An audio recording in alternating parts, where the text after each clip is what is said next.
quorum. Okay. Oops. All right, let's try again. We'll call this meeting to order at 4:33 p.m. Again, this month, we don't have a quorum, so we won't be able to approve any agendas or meeting minutes. Before we go to the Board of Chairs report, I wanted to address the recent lack of quorum. We only have 5 members of the Long Island Railroad Commuter Council, and one of those is inactive. So we have 4 active members, 2 of which have kind of serious work commitments. So it's very difficult to get 3 out of the 5, which would give us a quorum, at a public meeting. Our New Year's resolution is to try and get more members for the Commuter Council, but it's extremely difficult because we need 3 nominees for each open position. And right now we have 7 open positions on the council. We're trying to remedy that legislatively so that we can only have one nominee for each position to go up. But I don't know how successful we'll be, but we're going to try it again. It's also very difficult for us to get the word out regarding potential nominees. Back in the day, the Long Island Railroad used to do seat drops, and they would include us on those. But right now, everything is done, through the websites. So we may try to get a piece on their website and try and solicit people. But again, it's very difficult. We do have a pretty good working relationship with the Suffolk County Executive's Office. We're still working to try and develop a relationship with the Nassau County Executive. So far, we've been rather unsuccessful. Alrighty, but we will continue to hold these unofficial meetings until such time that we get our quorum situation worked out. We feel it's important for the public benefit. So therefore, we will go. Jerry, I just want to add something. There were also one of the other things that is an issue is the open meetings law that requires that we meet in person to have a quorum before our meetings can be considered official meetings. So right. there are some machinations in Albany that we are continuing to work on there as well. But one other thing that we're looking at is to change some of the legislative language so it's not only the county executive who can nominate that it could also be done by other elected officials similar to that in Metro North County. So. Well, I think that's probably one of the things that we got going for us is that we can point to Metro North as an example because they don't need 3 nominees for each one of their open positions. So hopefully we'll be able to get it through this legislative session. Okay, so we'll go down to the to the chairman's report. The Long Island Railroad is offering winter weekend discounts for monthly ticket holders. The discounts allow monthly riders to travel anywhere on the Long Island Railroad system on their monthly commutation ticket and bring 2 additional travelers for $1 each. Ridership has increased 16% through the end of November compared to 2023. Off-peak ridership has increased 10% and is actually higher than pre-pandemic numbers. On-time performance continues at record levels, with November coming in at 96.2%. And in response to our concerns about missed connections in Jamaica, which occasionally happens despite the excellent OTP, which is within 6 minutes of scheduled arrival time, the railroad is closely monitoring the on-time performance between Jamaica and Penn Station / Grand Central Madison, making every effort to stay within 3 minutes of scheduled time so that people do make their connections. Speaking of Grand Central Madison, it was awarded UNESCO's 2024 Prix Versailles Interior Award in the World's Most Beautiful Station category. And I think anybody that's gone through Grand Central Madison could agree with that. And with congestion pricing now a reality, the Long Island Railroad MTA is moving forward with issuing the contract for replacing the diesel fleet, which is approaching the end of their useful life with more environmentally friendly engines. Upon delivery of this equipment, the entire fleet will be dual mode. Still no word on securing any more M9As that would replace the M3 fleet. We will keep you posted on that. It's something that I will keep pushing for. Do we have any questions on the chair's report? I need someone from staff just to monitor, see if anybody has their hands up. If not, let me know and we can move No. down.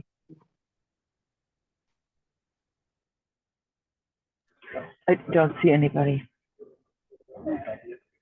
Alrighty, so then we will, Adam is trying to raise his hand. all right. Two fast questions that Zoom updated. I haven't figured out how to raise the hand yet. Sorry. The first question, I guess that might be more for Lisa. You said the rule about the meetings being in person. Does that refer to the quorum, or does that refer to the entire meeting where no one can join on Zoom? No, it refers to, right now, in order for there to be, for a meeting to be official, the appointed members or elected members of an official body have to be, a quorum has to be in person in order for it to be an official meeting. But And there can then be all of people the on the other line. And Sorry, then there's a all little of the, delay. and then if there are, yeah, I'm sorry, I'm traveling. If there are other people who are then joined, so Steve and Brian or Larry in person, any of the other members who joined remotely would be able to vote as counted.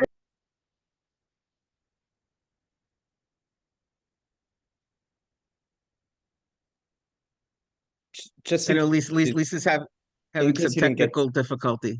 Did you catch most of that, Adam, though? If we I just my understanding of what she said was that as long as the quorum is in person, any remaining members or members of the public could still be online. yeah, absolutely. Okay. And they can still vote as well even if they're online. Excellent. Members of the public can always be online. Yes. That's not ever been an issue. Okay. But it's the members of the body. And that's been an issue for, it's sort of for us with geographic distribution in particular.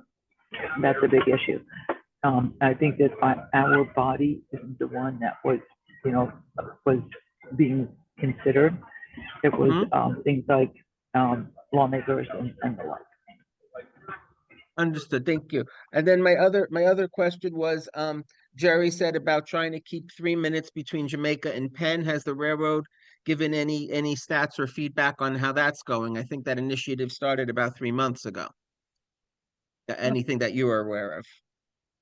I don't know if Anna could provide anything for that. Is Anna on now or is she still in transit?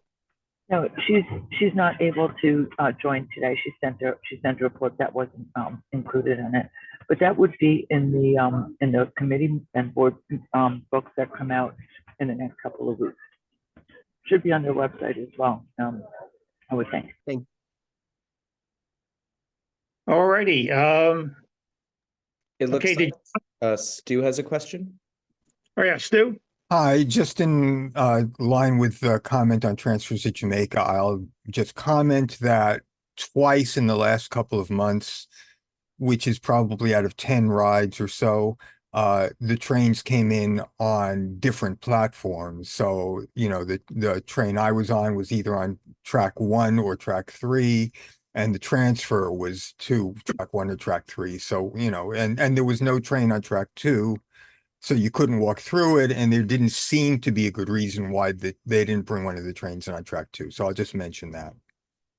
No, I appreciate that because that is very important. Having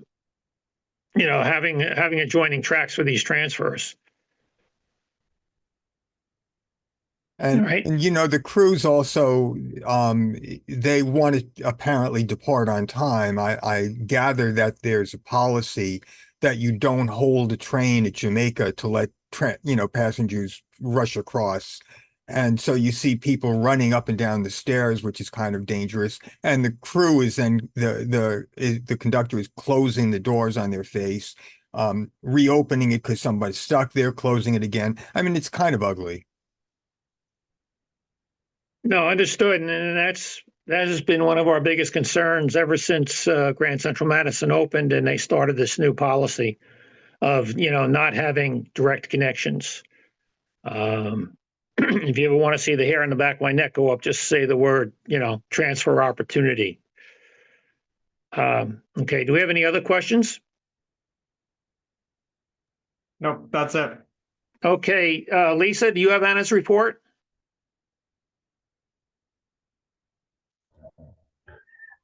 Sure, my internet is definitely sketchy, so Brian, jump in if I lose or if it starts to get loud here. A copy So, too, or I'm sorry? does Brian have a copy too, or? Okay, Brian, why don't you just give the report so I don't have to go in and out? Basically, let's talk about the report release, talk about our upcoming efforts. We can talk about the social media. Yeah. You know what we're doing. But did we have Anna's report to give, or do we not? I don't. Yes, yeah, I'm sorry, because you broke up, Jerry. I will put it in the chat. Okay. All right, so then we'll go, while you put that in the chat, we'll go to Brian to do the associate director's report. Great. Yeah, so we've had a busy 2 months since we last met. We released 2 reports in December. One called the Track to Better Transit is Laid with City of Yes, focused on the city's City of Yes initiative and what that means for the MTA. We had a number of key findings, but the main one is that we found that the riders that will be added as a result of adding approximately 80,000 new housing units in the city could mean as much as additional $309,000 annually, $309 million annually for the MTA, which would be a huge boon for the operating expense, the operating budget for the agency. So we really, made a number of recommendations discussing how the MTA can take advantage of this opportunity, working more closely with DOT to improve, connections for those, especially in the North Bronx and Eastern Queens, where there will be a considerable number of units built over what the current is. And a number of other things that we'd like to see to improve, connections both to the subways and to the railroads throughout the city. We got a nice write-up on that in City Limits, interviewing Benji, our intern, who was the chief author of that report, and myself, and have continued to do a little work. We'll have an op-ed out on that fairly soon, I believe. Our other report, and one that we've been doing a lot of advocacy on recently, is the rider first fare payment. And Tara, Jack, if you guys want to put links to these in the chat, that would be great. Thanks, Jack. Reading my mind. And for the rider first fare payment, we made a number of recommendations, both related to fares and fare changes that we'd like to see made by the legislature in Albany, as well as some non-fare recommendations as well, more operating changes that we'd like to see. We got a nice piece in Streets blog after the release of that report. But the key reasons why we think the report is so timely, and our rider first fare agenda, which has our 5 fare changes that we'd like to see Albany pass this session, are so immediate, is that the governor's been pushing very hard on her affordability agenda. We think this fits in perfectly with making transit more accessible and affordable. Congestion pricing obviously just started. Hooray. Finally, feels a little surreal, but we're there. And the MTA also has their 4% regularly scheduled every other year fare increase coming later this spring and summer. So, that's kind of the confluence of factors that really make getting people onto transit in a more affordable way really timely. We're doing a number of actions in the future. Thanks, Kara, for the breakdown. To promote this report, we're working on a sign-on letter, gaining support from transit advocates and elected officials across the region for our recommendations, and getting them getting that out in Albany, potentially as part of the budget. We're planning a day of action in Albany to educate legislators on what the fair policies are and why they're important, and also probably do a presser as well.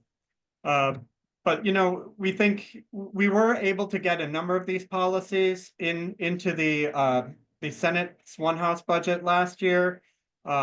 And we think that, given that we've been able to circulate most of these ideas already, and legislators have an idea what they are, passing them this year is even more feasible. So we're really, really bullish on the prospects of that. I will also note that we have walked all these ideas around 2 Broadway as well. We've gotten the feedback that they're operational and technically feasible. As long as the funding is there, the MTA is all for it. So we feel like we're on solid ground with our recommendations being very actionable in the immediate future, which is also critically important. Otherwise, yeah, with congestion pricing, obviously we've been in the news a lot on that. I will say that I've kept track of all our press hits since I started with PCAC in mid-May, and we've had 170 in the 7.5 months since I started, which is great. Obviously, congestion pricing has been by far and away our #1 issue. We've had about 100 press hits on that issue alone in the past 7.5 months. And talking about Long Island and the LIRR, and I know Alfonso's on, Newsday has been our #1 media outlet over the time that I've been on board at PCAC. So we, appreciate them, keeping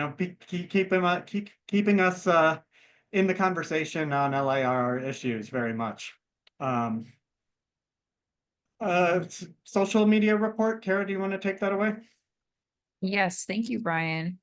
So just a couple of issues that we noticed over the past couple of months. Notably, yesterday there was a broken rail west of East New York, which led to a bunch of cancellations and delays throughout the day, and also some cross honoring on the subways between Jamaica and Atlantic Terminal. But it seems like it was fixed later in the day. It took about 8 hours, unfortunately. There's also ongoing reports of overcrowding. Pretty much every month that we've reported on this, there's been overcrowding in some standing room only trains during rush hour, particularly on the Babylon and Ronkonkoma branches. A writer also had asked about the quiet car on the Long Island Railroad, which comes up at our Metro North meetings very often. And the Long Island Railroad account on Twitter confirmed that there is indeed a quiet car on the Long Island Railroad that many riders do not know about, which is the first car during the AM rush and the last car in the PM rush. So there was encouragement on Twitter to better publicize that, even though it's not required. There's also a lot of instances where people have found that a train is late to leave the station and the doors will remain shut, even though the train may be sitting there for about 5 or 10 minutes after the train is scheduled to leave, making it so that people waiting on the platform cannot get on the train late after it's scheduled to leave. And lastly, there have been, especially with the cold weather, a lot of issues with waiting rooms not being open. At a bunch of stations, there have been issues with the rooms not being open during hours when they're scheduled to be open, which is a big issue. Some notable stations were Massapequa Park, Douglaston, and Seaford. And then other instances, one at Westbury, where riders are upset that the waiting room is scheduled to be closed for the entire weekend and has pretty limited hours during the week, which has been an issue, especially during the cold winter months. And that's it for the report this month. Thank you. Okay, do we have any questions for staff? Sorry, could I just add one quick thing as a agenda, not a question, just a statement.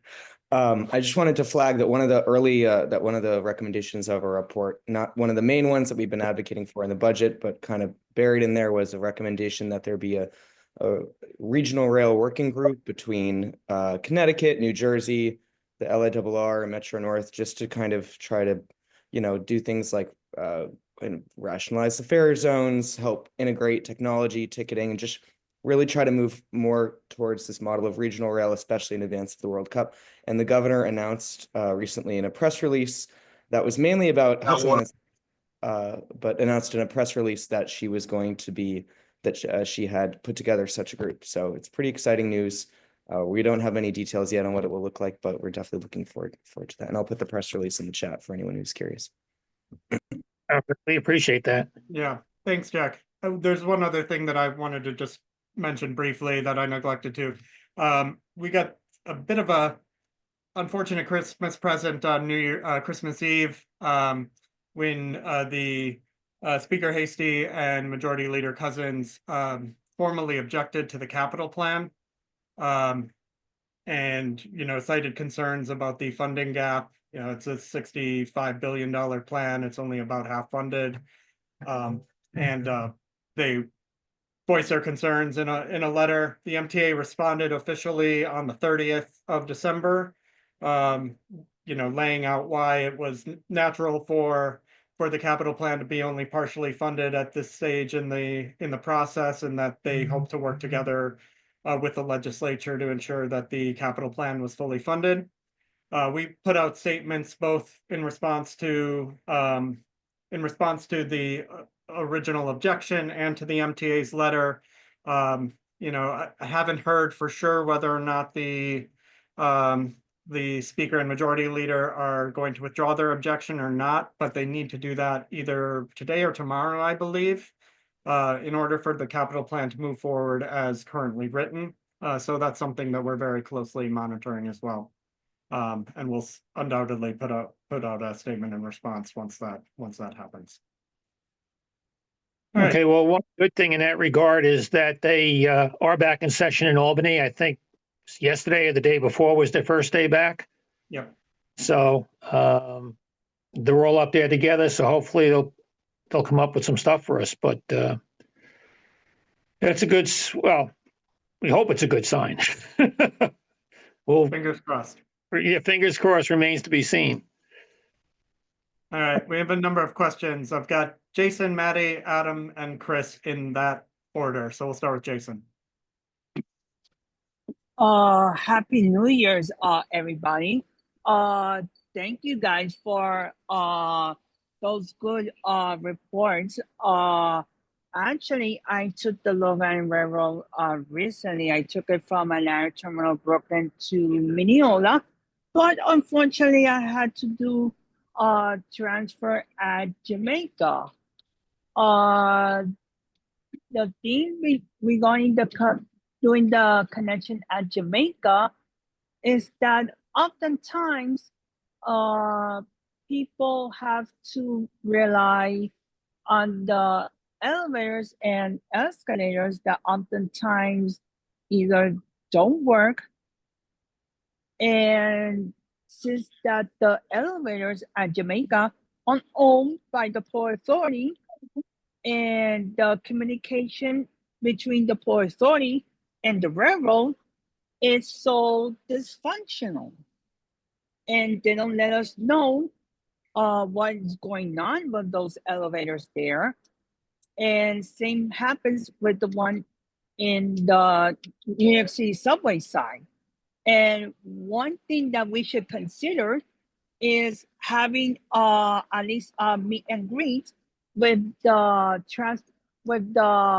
Senator Jeremy Cooney from Rochester, that happens to be the chairman of the Transportation Committee in the Senate. He is willing to let's say he is a transportation friendly person, and he wants a high-speed rail within the state. So I'm preparing to have a meeting with him in the coming weeks. So let's see how things in Albany go for us in this year. Okay, well, we appreciate that, Jason. Thank you. Okay, who's next up, Brian? Maddie's next. Thank you, Brian. Hi, everyone. Happy New Year to all. This is a rather brief statement. I wish I wish I could be with you guys today, but I can't because I might should. But really look forward for this commuter council throughout 2025. I like Chris Scribe's shirt there, so cool for that. So anyway, I hope I'll hopefully join you next month at your meeting. So God bless you all. Thank you. Thanks, Okay. Matty. Happy New Year. Adam?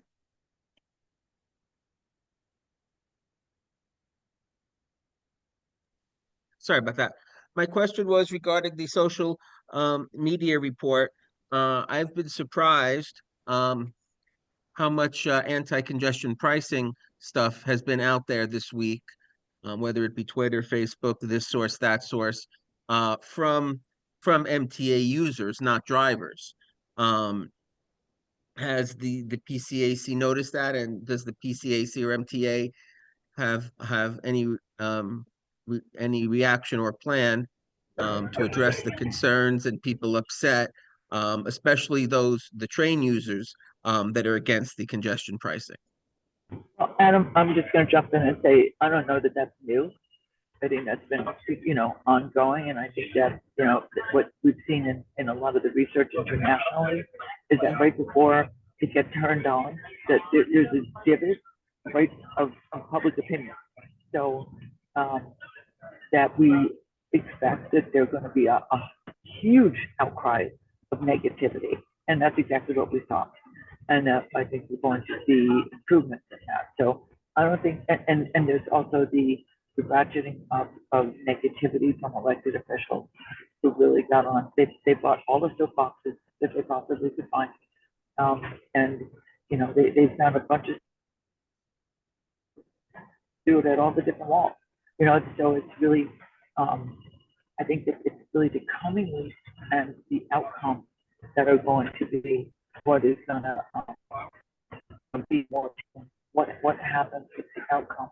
As far as what the MTA is going to do, that's certainly something that we're looking forward, to as they unfold their plans and their programs. But I think that the and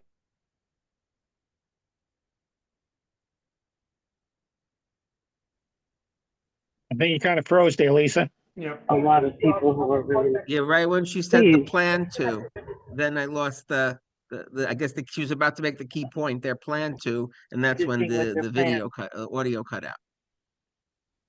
we're also we're seeing a lot of positive as well. Thank you. I just didn't get the part about plan to because the audio cut out for a bit. Thank you. I would also just note that when we look for the social media report, we usually look in the replies for the LIRR's X account, as it's called now. Which is we see a lot of the negative congestion pricing stuff too, but I don't know if that necessarily shows up in what people are like replying. So it seems like what you're saying is that the reaction this week was an expected bump just because it's the first week, rather than something that's surprising or going to change things much. Yeah. Yeah. I think we'll just have to keep pounding on the benefits, and it's going to take time for the projects that are being funded by the program to get up and running. But as they do, we'll keep, this is what congestion pricing is how it's benefiting you and benefiting the system, and we'll just have to keep making that message clear in the coming weeks, months, and years. So it's going to be a long run. And nobody caught the plan that Lisa was referring to, right? She said the MTA's plan to do something, but I had trouble with the Oh, I audio. said we have no idea what their plan is, but we'll find out. Oh, okay. Yeah. Sorry, that's the part that cut out. Thank you. Sorry. All right. Thanks, Adam. Chris. First of all, Happy New Year. Second, thank you whoever complimented my shirt, but I am very comfortable where I am right now. One thing I'm going to say this, since the victory of the congestion price, which I was there with Andrew Albert and Jason was with us as well at that press conference, and Brian and the kids, every kids I saw, it was fun, I have to say. But one thing I have to say this very clearly, and I have seen a lot more people using the subways and Long Island Railroad. The numbers are up. So I have to say it's good. Now, every time you guys mention congestion pricing, this is my celebration right there. See, I'm just gonna keep doing that every time you mention that word. So I'm just having a little happiness because my goal and mission is still gonna continue advocating for accessibility everywhere in the New York region. Thank you guys, and Happy New Year. And Lisa, have fun on the Accelis, but just make sure it's running fine. Please be safe on it. Yeah, be safe. Thanks, Chris. Thanks. Heard Deborah there too. Thanks, Deborah. All right, Stu. Thanks. I don't know if this is the right juncture to raise this, but it seems like a pretty freewheeling conversation, so I will. The branch with which I'm familiar, of course, is the Montauk branch, and as we know, the railroad says that one of the reasons for the slow to very slow speeds and the speed limits is because of all the curves. And in the new equipment that's being purchased, is there been any consideration of tilting trains, which I presume are more expensive, but would also improve? Lisa's indicating no. And should there be some consideration of tilting trains? I mean, has anyone assessed? I think that much- they would probably make more sense to do something about straightening any of the tracks and doing some track geometry and doing double tracking and better signaling, because right now the signaling is very archaic as you go out to Montauk. So there's a lot of work that has to happen before you even consider investing in new train cars, and that's what that's also not just what's happening now, but what is going to be looked at going forward. But they are budgeting now for new equipment, and it would seem to me that they would want to study what improvement in service you'd get with tilting trains versus how much they would cost. That's a comment. I'll leave it at that. All right, no, we appreciate it, something to be considered, but I have not heard that come up in any of the conversations at all, to be perfectly honest with you. So I'm hoping to seed the conversation. I mean, I think it's something that should be asked. I mean, maybe it's not practical, but it seems like a reasonable question. You've seen that I've reported that the speed limits apparently on the Montauk branch are really slow, and it's a very long ride. I mean, it's a 3.5 hour commute. If you can save 20 minutes on that, that's probably, and you can attract more people, you can make present better service. So it seems like something that should be considered. Well, I think it's more signal. That's also a function of the signaling and the double track. Well, I understand that, but you saw the letter that MTA that Free sent to me, and they attributed the speed limits primarily to the curves and to some other issues. They didn't really talk about signaling, and also, I'm not sure that signaling would increase the number of trains you can put on the section at a time. But, when you have only one train between Patchogue and Montauk on the tracks, signaling is not really the issue. So I mean, I understand signaling's a problem there and the track condition is a problem, but so apparently are the curves. I mean, that's what the MTA is telling us. I think it's something we can look into as we're continuing to talk about rolling stock. I think people have I saw something today about buttons on doors, so I have some questions about stuff. And if we have the right audience, could be sure to bring that up, try to see if there's been any consideration. Thanks. I'm just presenting it as a question that might be posed. All right. Do we have anybody else with questions? No, that's it. I was wondering if if it made sense for me to read Anna's report. It's too big to put in the chat. So I think there are some updates to specific projects people might like to hear, but I'm happy to just go through that briefly. I appreciate that. Thanks. All right, so here's yeah, Ana Garcia wasn't able to make it today, but here's her report. On congestion pricing, as of January 5th, 2025, vehicles entering the congestion relief zone in Manhattan, local streets and avenues below 60th Street will be subject to a toll. This program aims to reduce traffic, improve air quality, and fund enhanced public transit. The toll varies based on type of vehicle, time of day, whether any crossing credits apply, and the payment method. For most vehicles with Easy Pass, the toll is $9 during peak periods or $2.50 overnight with a daily maximum charge. Easy Pass is the easiest way to pay the toll. Drivers can use existing Easy Pass transponder and account to pay. If they haven't already, if you already have an Easy Pass account, ensure your credit license plate number is up to date to receive the correct toll rate and any applicable peak period credits. Some drivers may qualify for discounts or exemptions, including those under the low-income discount plan or the individual disability exemption plan, regardless of their place of residence. On the 25 to 29 capital program, on Christmas Eve 2024, the Capital Plan Review Board rejected the proposed $65 billion capital plan because of approximately $33 billion of it lacks an identified funding source. We remain optimistic that the legislature will join the governor in supporting safer, more reliable, and expanded transit. However, many transformative projects are already being funded and are ready to begin on January 1st.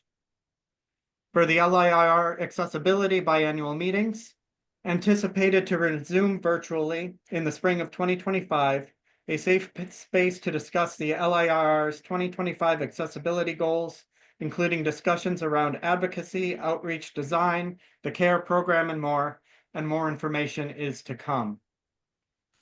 Upcoming road closures and service disruptions.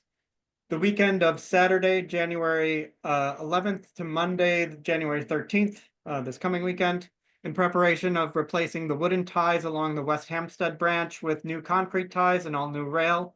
We will be dropping new rail and will need to close 3 crossings for about 2 hours each, as we use a large work train about 1,700 feet long.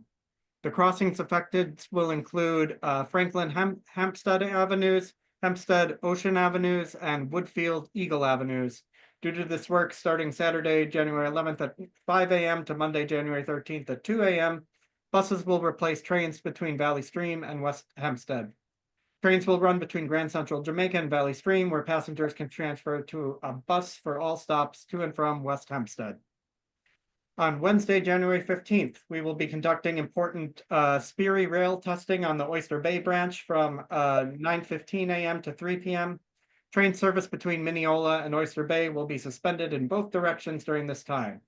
While this necessary work to maintain the safety and reliability of our tracks, we understand this may be inconvenient to some of our customers.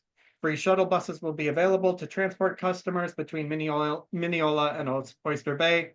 If you're traveling to or from Jamaica or Manhattan, please transfer at Mineola. The shuttle buses will operate 3 main zones: East Wilston through Greenvale, Glenhead through Glen Cove, and Locust Valley and Oyster Bay. Then a few project updates. The Yapank station relocation. On the Greenport branch, we're looking to move the existing station further east to better meet current and future transportation demands associated with existing and future commercial and residential economic development projects in central and eastern Suffolk County. Thus, the start of our team's outreach briefings to local elected officials and relevant stakeholders, as well as meeting with the Brookhaven National Lab. Webster Avenue Bridge replacement. This much needed replacement is scheduled to take place from January to September 2025. This vital improvement will enhance safety, accessibility, and infrastructure for everyone in our community. Work began on Monday, January 6, 2025, with a full road closure of Webster Avenue between Brookwold Drive and Pinewood Road. The road is expected to reopen in October 2025 upon project completion.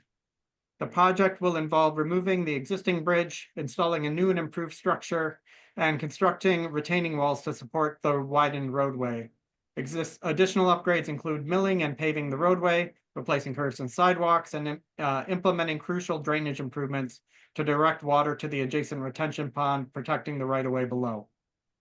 Work hours are scheduled every day from 6 a.m. to 6 p.m. If any work is planned outside of these hours, advance notice will be provided. There's only scheduled service disruption, which is anticipated late. The only such scheduled service disruption is anticipated from late May to early June. More information will be provided as it's made available.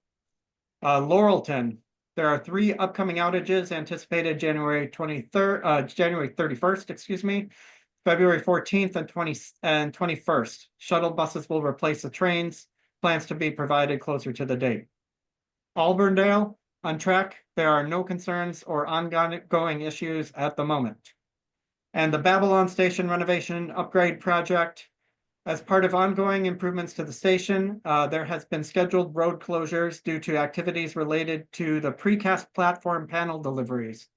Precast platform panels are pre-manufactured concrete platforms used as temporary working surfaces for elevated access during construction.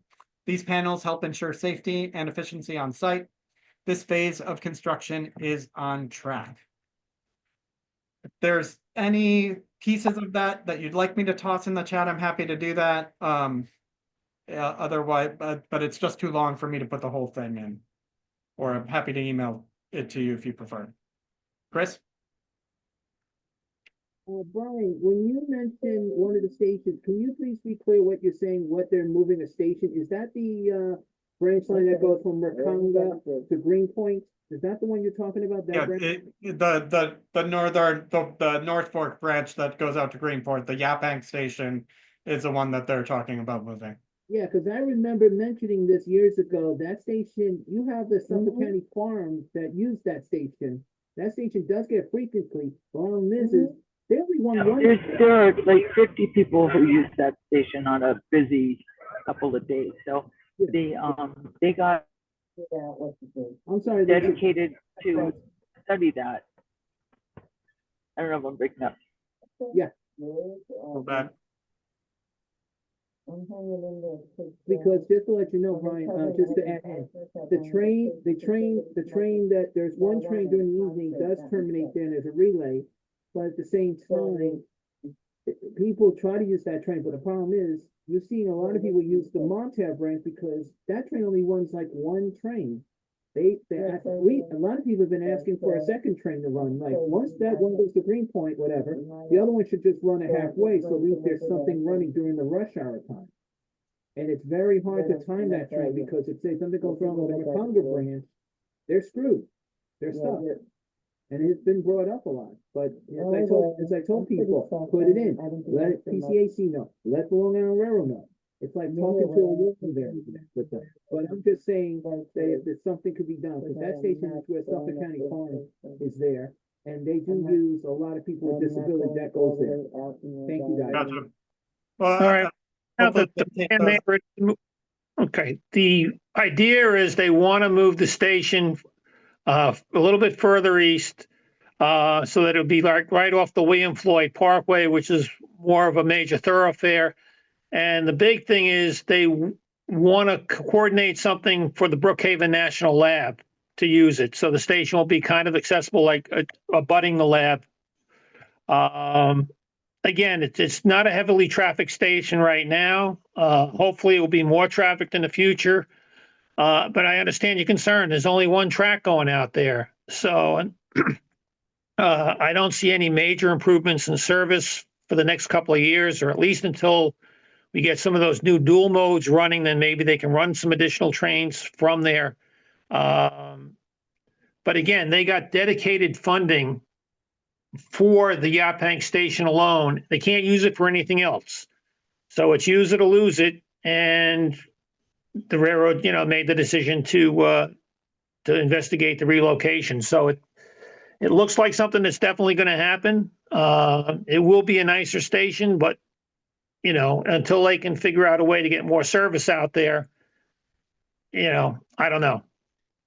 I think that there's also plans for looking at a siding, which would help to allow for potentially more trains, and potentially considering electrification out there. There's a push for that. But right now it's a study. And right now, they really don't have the rolling stock to do anything right now until we get more engines, more, more cars. It's kind of a dead end. Jerry, and just because I heard what you said, and I agree with Lisa saying, because there is a signing right at that area station. If they just extended the signing, they could have actually ran a second set, because once the other train comes down, the other one can go through like just sort of like Montauk does. But the ridership of the Montauk branch does get very high, and then people have to take the Suffolk County buses just to go all the way up to the Suffolk County part. And it's like you have to time that train perfectly. There are times you have to be there an hour early just to pray as that train is coming. And this is more during the spring and summer and fall. It's when that train gets its full strength. Wintertime, it's a ghost town. Yeah.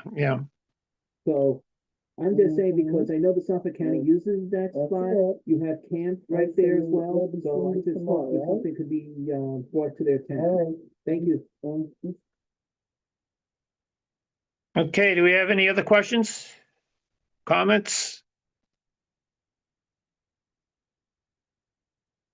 Brian, Lisa, you see anybody? Nope. No.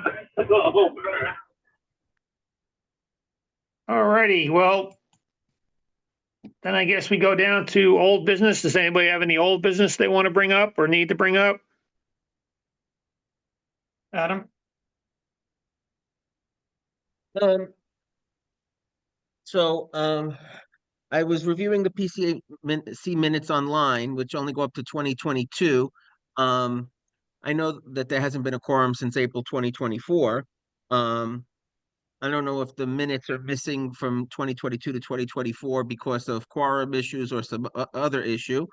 But in the April 2022 minutes, Jerry made a reference to adjusting the LIR Bill of Rights. And I guess my question was, what is that? Is that another name for the pledge to customers? Is that something that anybody knows about? No, it's something that's been out there. I just, Lisa, where do that's posted on our website, right? Brian? So I believe we were, back in 2022, as Adam mentioned, we were looking at updating that. Right. We can pick that back up, and I don't believe it's on the website because I don't think we had finalized it as a group, if I remember correctly. But that's definitely something that we can bring back if there's interest to do so. Well, actually, we did have it finalized. Again, I understand that we were looking to maybe update it, but it was finalized back during Mark Epstein's term as chairperson.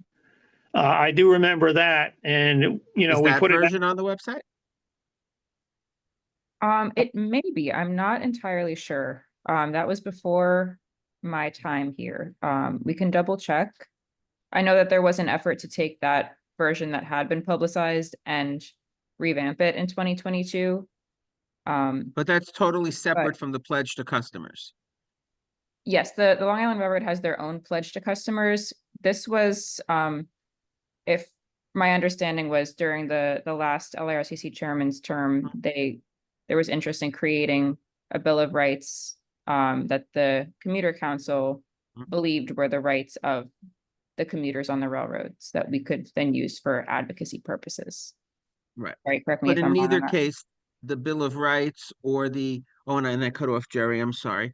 That's all right. Either the Bill of Rights or the pledge to customers, there isn't really any recourse to customers if these claims are not being followed, other than to file a message with the railroad. Is my understanding correct? Yes, that's correct. I mean, if Okay. there's something that you don't see that there was a violation of the Bill of Rights or a violation of their pledge, then your only recourse would be to go to the railroad and say, hey, Now, their pledge is what they're going to respond to. The Bill of Rights is something that we felt, the Okay. riders were entitled to. I don't believe the railroad ever necessarily officially signed on to what our opinion was of what the riders' rights should be. Understood. And then the other fast question. I mentioned on last month's last meeting in November about the possibility of there being a Zoom meeting on the PCAC month, because as many of you know, I'm still having an impossible time contacting the LIRR, as I mentioned last meeting. And so this is the only way I can ask any questions or get any information. Well, the only problem with that is we, right now, until we get our quorum issues resolved, you know, we have a hard enough time getting our people to the regular eight scheduled meetings. To try and get them to an additional 4 might be difficult. But I understand what you're coming from. But if anything like that was to happen, it would only be an informational meeting. It would not be a regular official meeting. Absolutely. I would hope if that could stay under consideration, maybe if we get more of those vacancies filled. Yes. Thank you. All right. Anybody else? Anybody have any new business they want to bring up? Brian, Lacey, you see anybody? Chris? Chris, Jerry, this is Chris. Just to everyone know that, first I want to wish everyone a happy new year. The other thing just to bring up as new business, what I've been getting an update on, and I did email this to you guys. If you didn't get it, let me know. And I'm blanking at the same time. We've been, are been getting, people putting in not just compliments, but also some complaints of not getting assistance for accessibility. But what I'm finding out is that they are getting the complaints. The problem is some complaints are actually phony. So there's been some people making up complaints that is not actually correct. But with the compliment people are putting in, they can actually get it faster and quicker than a complaint. So I did bring this up to Anna, and she's actually aware of this as well as Nick. But I just wanted to share this with the PCAC to be alert on this too, as well, because it's like a funny joke, but it's not really funny at the same time as well. And I just think that we just need to be high alert. But also, just to bring up is, as we start this 2025, me and I know Jason's here as well. Debbie's on my right. We are continuing advocating to make sure the 2025-2029 capital goes through 100%, because we need to update accessibility, not just on the trains and buses, not just on the railroad, but everywhere in transit. So I just want to be very clear. That is still my mission, and that's why I have this sign behind me that says, "The future of accessibility rides with us." I tell my friend, and Debbie has one add thing, Jerry. Jerry and everybody, I'll be very happy when Long Island Railroad can accept the Omni cards for reduced fare and seniors. That's all I have to say. Thank you, guys. So noted. Great, thanks. Wanted to add to Chris's comment, if I could. Sure. So as I was saying, I've had issues with the LIRR not responding, not being able to contact them, correspond with them, and what have you. 2 weeks ago, I sent an email to the accessibility coordinator regarding the possibility of getting a phone call instead of email, because I've been having a lot of problems, quite frankly, for several years with the email communications, but it's really gotten worse since November.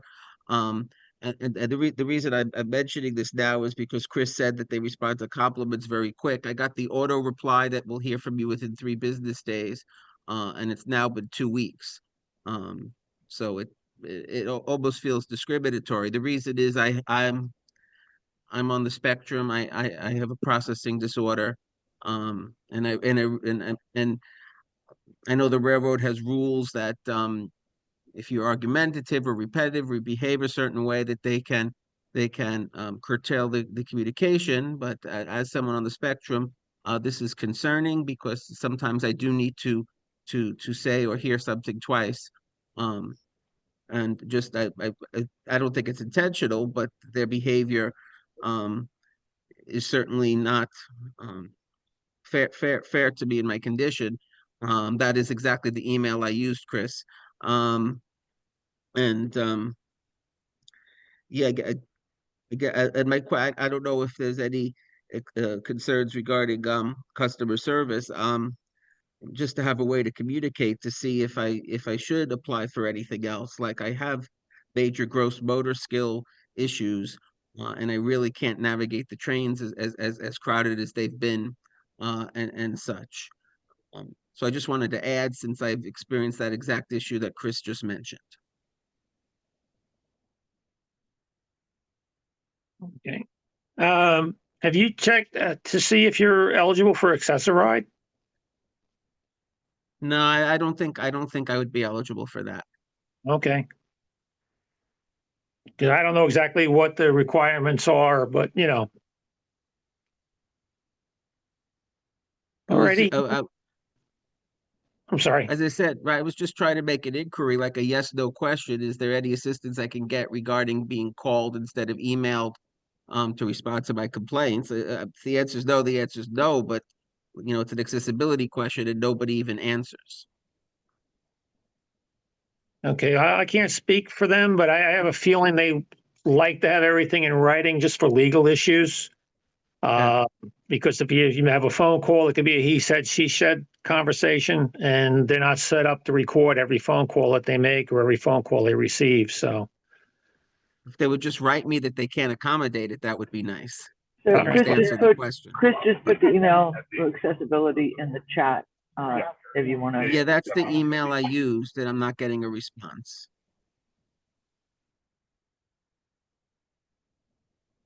alrighty, do we have anything else? Yes, Jason.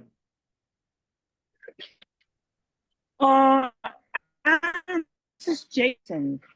Actually, I submit a complaint to the complaint log. They respond pretty quickly. I'll say within hours, sometimes within minutes. You have to create a email within the website itself. Chris send you the email of MTA accessibility that is handled by Sarah Berry. If they don't respond to you within a timely fashion, that means that they have a lot of emails, and you have to be extremely patient. And I'm one of the members of the Long Island Railroad ADA Task Force, and normally they take up to 5 business days. And we know that is not easy, but everything is going to improve this year, 2025. That's 100% guaranteed. And Chris and I are going to make that not only a promise, we're gonna make it happen. That would be great. Thank you. You're very welcome. Alrighty, anything else? I think that's it. Going once, going twice? Okay, so we'll adjourn the meeting at 5:32 p.m. Thank you, everybody, for being on. See you next month. Thank you. Thank you.